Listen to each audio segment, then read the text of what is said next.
Hey everyone, in this tech talk, I want to share how you can interface with ComfyUI through the API.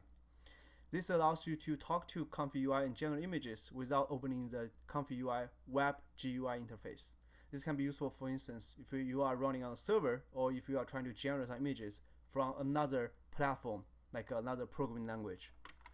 Specifically, we are going to look at how to reuse this simple starter example and how we did it in Divooka, like this. So this example, you can click run and you can see the generated output.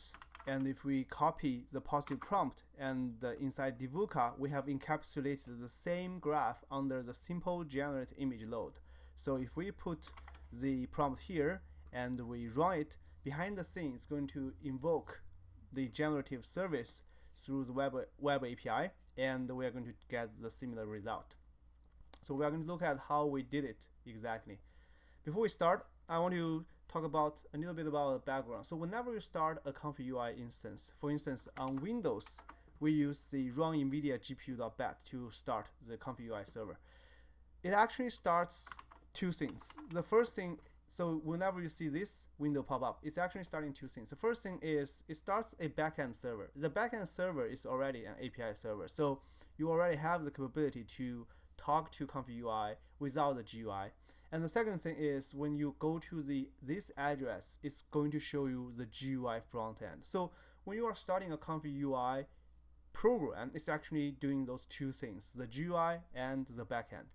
Whenever you want to communicate from another platform, from another programming language, you are going to use the API aspect of it.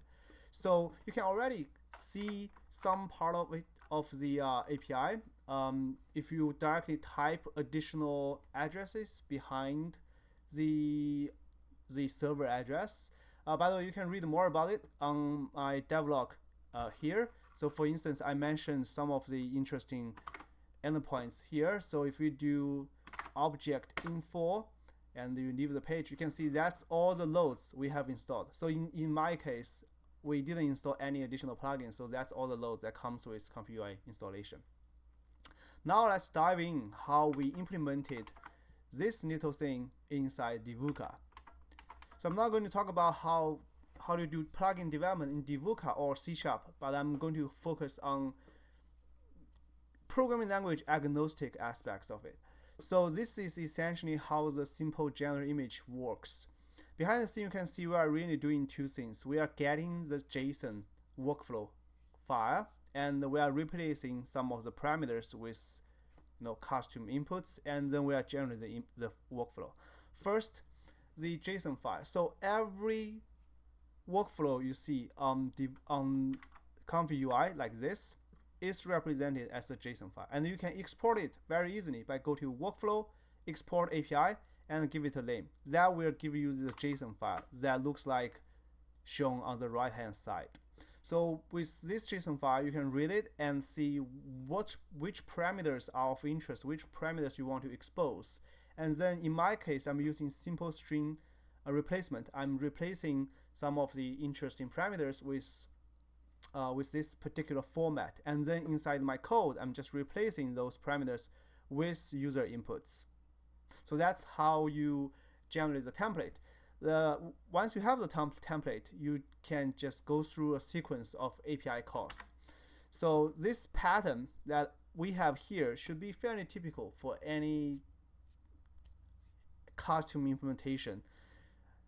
We do a prompt, so we send the prompt to ComfyUI, ask it to queue it, and ComfyUI will run it when it's available. We will not be able to immediately get the result.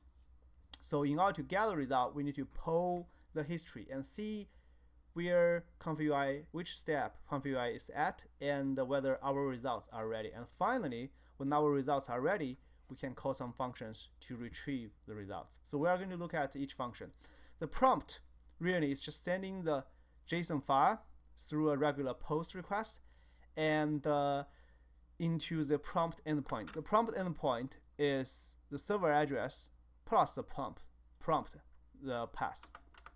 And then inside it, the most important part is the parameter prompt. and the prompt just contains the entire JSON that we see here. So that's the prompt. After we send the prompt, we need to poll. So in my case, I'm using polling. So the thread is effectively pausing here until we retrieve some useful result. When we poll it, we are sending a GET request to the history endpoint. The history endpoint is basically the server address plus history plus the prompt ID. So we are going to poll the history prompt, and we are going to look at the result.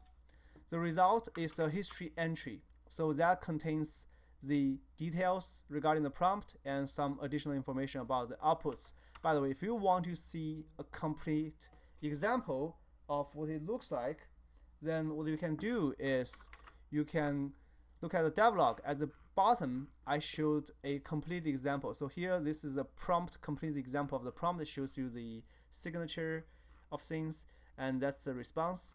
And we have a history. So that is effectively the response to that history request. So here we can see that we have, it shows you the prompts in an array, and inside it we see all the important and the interesting stuff there. And we see the outputs definition, and we see the status. So if the status is success, then we can finish our polling process. So if the history is success, we finish our polling process, and then we go to the retrieve final images step. Here we extract the outputs. The output itself is going to require you to parse the prompt, like shown here. You need to parse this prompt to see which loads contains the expected output. And here I'm just going to eventually return all the output paths. That is where the ComfyUI is saving all the images. So whenever you run a workflow, the ComfyUI program, the ComfyUI server will generate those images as files on your local disk. So you need to, in order to retrieve it later, you need to either directly fetch from those files, or if you are running across a network, then you are going to use, as I'm going to show next, then you are going to use the view, the output API. So the output API is essentially this /view endpoint that allows you to directly access some generated image across the network.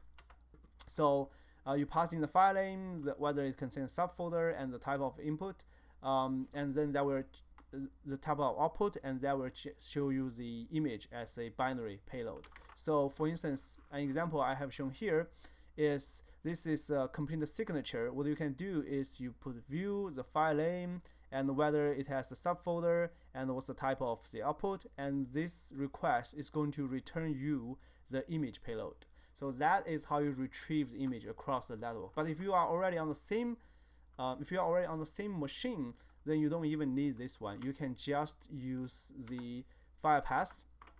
You can just use the file path you have retrieved to directly copy the file or do whatever you want with it. Yeah, so that's pretty much what you need to do in order to use ComfyUI's web API. So to recap, let's look at the summary we have here. To recap, what you do is you can somehow build your template, and then you submit the workflow using the prompt endpoint, and then you can track the execution progress. Once it's done, you can fetch the result. So that's it for interfacing with ComfyUI, and I wish you have fun in your journey automating the whole process. Thank you for watching.